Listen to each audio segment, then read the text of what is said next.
Hello viewers and welcome to Africa and Beyond Television Network. Mukoma George Charamba is in more trouble as more accusations continue to mount against him.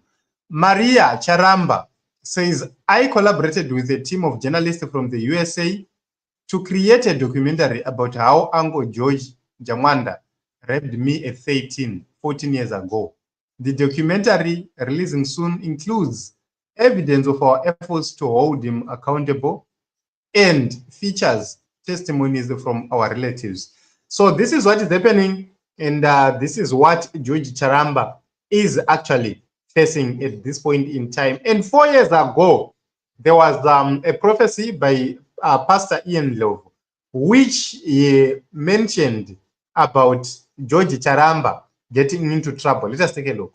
There is a senior government official in Zimbabwe who is not directly a political figure, but a senior civil servant who works with the principles of this nation. He needs our prayers, our heartfelt prayers. Why? Because I saw him in a vision on 2 occasions crying. He's a man. The senior civil servant that I'm talking about is a man. He used to be closely associated with the late former president that passed on last year. He was closely associated with that one. And is also closely associated with the incumbent one. Hallelujah. I saw him crying. So I was asking God, why is this man crying? I've never heard that he cries. Obviously, he has cried in the past, just like all of us. The Spirit of God was saying, you are seeing him crying because there is something which is awaiting him in the near future, which will cause him distress. So he has got a pen name that he has given himself, which starts with the letter J. I'll stop there. Let us stand up and pray. So I think the description, it fits well to George Charamba. And what is happening at this point in time, all these accusations we are seeing emerging right now, they are true testimony to what Dr. Ian Jobu said in the past. And also remember that the employment of George Charamba is hanging on the thread.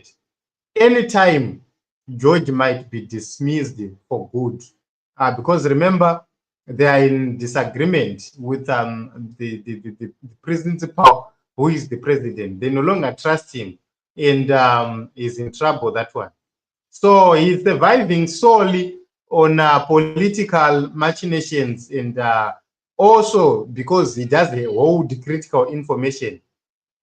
And all these issues which are now being created against him, let me be honest with you, I'm not so sure whether he did it or not.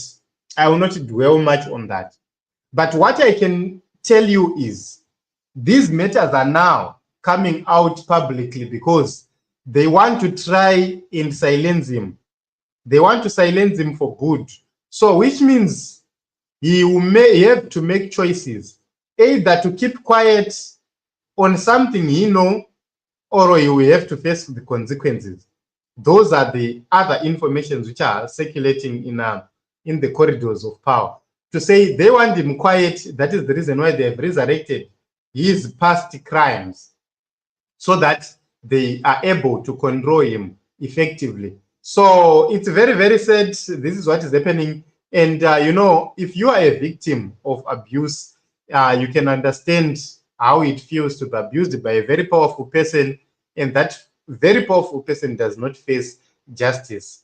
And very, very soon, you will see Jamwanda facing justice here in Zimbabwe or elsewhere. You will see him facing justice. So what it means is there is a likelihood that you will see a warrant being issued for him to be arrested, either through the ICC or even through the Zimbabwean justice system.